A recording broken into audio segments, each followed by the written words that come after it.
All right, and I am back. Okay, so tonight I want to talk to you about all things taxes having to do with freelance businesses because the tax deadline's in about 35 days. And I know some of you have already started businesses and you're not sure what to do. Some of you are thinking about starting in freelancing, but you're worried about the tax part of it. And so tonight I'm going to talk about all things taxes for freelancers. And I meant to do this video on Thursday and my son ran into the room and started typing on my keyboard and like cut my feed. And I was like, all right, you know what? I'm good. We'll try this again another night. So, but I think that this is really important because a lot of people don't start businesses because they're afraid of the tax part of it. And so let's talk a little bit about that. Let's talk about what you need to get started. I'll answer any questions you guys have while I'm on here. So if you know anybody that is considering doing this, feel free to tag them in the comments and they can come and ask their questions as well. Okay, so first of all, I just want to clear this part up. So when you're a freelancer, you're really a small business owner, right? You're becoming self-employed. And so you are going to file your taxes like the other 59 million small businesses in this country. Okay. And so if it's just you and you're just starting off, you're going to be a sole proprietor. Okay. And that means that any income that you have from your business is actually going to go onto your individual tax return as on a Schedule C. Okay. And if you want, you could actually go to irs.gov and you could look up what the Schedule C looks like. And what that form reports is it reports your income from your freelance business and your expenses. And I know a lot of people kind of get overwhelmed with tracking this kind of stuff. And as bookkeepers, this is what we do. We track this stuff for business owners. And so the easiest way to do this, right, the easiest, least complicated way is to make sure that when you start your freelance business, that you go to the IRS and you get what's called an EIN. It's an employer identification number. And this is like a social security number for your business. Okay. And what that does is it protects your personal social security number so that you don't have to give that out to clients or affiliates or anybody else. Okay. And that is the number for your business. Okay. Protects your social security number. And it also keeps your business safe and separate from you. Okay. Because in order for you to open a business bank account, having an EIN is very helpful, okay, because it keeps it separate from you. And you're going to want to open a business bank account, okay? Please, please, please do not run your business through your personal Venmo, your personal PayPal. And listen, I know a lot of people do that because they don't want it reported to the government. Well, the government's cracking down on that. And now people who get paid more than $600 through Venmo, PayPal, Zelle, any of those cash apps that we have, the companies are going to start issuing 1099s if you get paid more than $600. Okay. And listen, if you don't want to pay the fees are not being charged by the apps, are actually being charged by the credit card companies. And so if you're worried about the fees, just build them into your fee structure. Okay. That's what I do in my business. That's what most people do in their businesses. They charge a little bit more to cover the fees. Okay. And so it's a cost of business. You can write it off as an expense on your taxes. Okay. So that way it's there and it's deductible. Okay. So make sure that when you get your EIN, you set up your payment account. Now, my bookkeepers and we all use QuickBooks. Okay, to collect all of our payments. The nice thing is, as a freelancer, if you're invoicing clients, you can invoice them through QuickBooks Online, and then you can,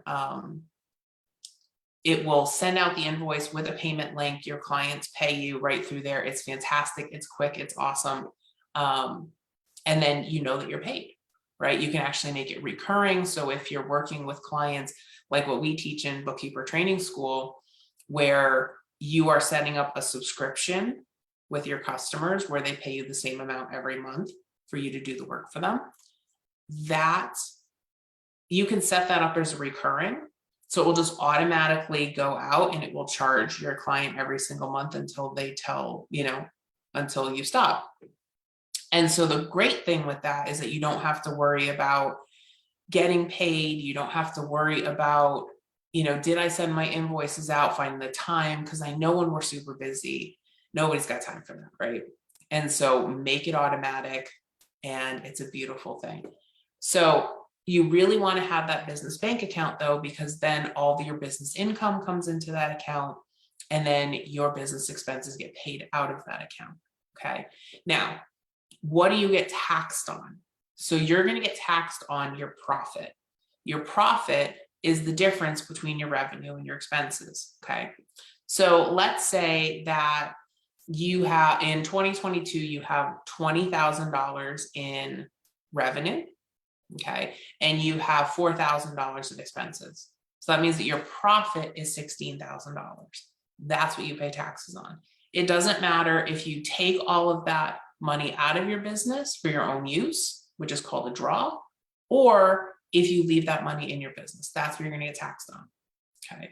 So one thing that is really important is that you have to make sure that you put some money aside to pay your taxes when you file your tax return. Now the IRS, and I don't want to get into too much detail, you guys can ask questions and I can do more videos on this this month, because all month long, all the month of March, we're talking about finances and taxes. So if you want me to go into more depth in any of this stuff, I totally can. But when you put your money aside, then every quarter you're going to make a payment to the federal government and maybe your state government if you've got state taxes as well. And that's called an estimated tax payment. Okay. And that's just so that you don't owe a giant amount of taxes at tax time when you file your tax return. Okay. So I think a lot of people, they talk about, well, I'm a business owner, I have to file quarterly taxes. That's actually an estimated tax payment. So you're going to put all your revenue expenses on your 1040. Okay. But you're going to want to make payments every single quarter. Okay. And there are forms for that. Listen, I really recommend, and I don't just say this because, because I'm a tax person, but I think it's really important that you find a tax person that is going to walk alongside you, that is going to help teach you, is going to help you become a better business owner. And listen, it's really worth the money. Okay. Because they're going to help you find deductions you don't know about. They're going to make you think, they're going to help you think a little bit differently about your money and how you're paying for things in your business. They're going to help make sure you maximize your deductions. They're going to help you calculate those estimated tax payments. And they're really going to serve as an advisor. And if you're working with business people, right, knowing a tax preparer is not a bad thing. Right? Especially if you want to be a bookkeeper. Okay. A lot of tax people are actually not doing bookkeeping anymore, or their bookkeeping schedule is full. So they're looking for bookkeepers to help them. Even if you're not a bookkeeper, let's say you're a virtual assistant, let's say you're a web builder. I get asked for referrals for all sorts of things from my clients. And so having, knowing a web designer, knowing virtual assistants, like that is really helpful, because, and I'm a big believer in those professions as well. So I think it's really important to, tell your clients, like, look, like, why are you doing this? Get yourself a virtual assistant. I know a couple, and a lot of really savvy tax preparers are doing the same thing I am, that we want to make our business owners better business owners. We want to make them more profitable. But in order for them to do that, they need to stop doing their bookkeeping. They need to stop trying to tinker with their own websites. They need to stop doing a lot of, tasks that they're doing that they could hire a virtual assistant for. So it is really in your best interest as a freelancer to get to know a tax preparer. If you're not a bookkeeper, get to know a bookkeeper. Because again, we see inside our clients' books, and we say, hey, look, you're spending all this money on this, get somebody to help you, get a virtual assistant to help you. Because I think a lot of small business owners do not realize what they can hire out. Okay, they don't know. I remember sitting at a mastermind, I don't know, 4 years ago now, and going, there are people that do that. There are people that do that, really? And a lot of that was having to do with different types of virtual assistants. I didn't know I could hire somebody to do my first pass through my email. I didn't realize that I could get somebody that would respond to Facebook comments or respond to customer service emails. Like, I just didn't know people did that. And a lot of small business owners don't know that they can hire somebody to do that. But when you get out into your communities, you hire a CPA or an enrolled agent to do your taxes, those people can be advocates for you. That's why I'm such a huge fan of networking. And oh, by the way, all those networking expenses are deductible in your business. Okay, just saying. So that's the basics of taxes. Now, I was in a group the other day and somebody was saying, okay, so do I have to issue myself a 1099 or a W-2? Okay, so if you're a sole proprietorship, you're not going to issue yourself anything. You are the business, and basically revenue minus expenses is profit. That's what you're going to put on your taxes. You don't have to issue yourself a 1099. Okay. What do I do if I don't receive a 1099 from my customers? Well, you still report your income anyways. Okay. As a business owner, you are responsible for keeping records of your income and your expenses. You don't have to wait till 1099s come in.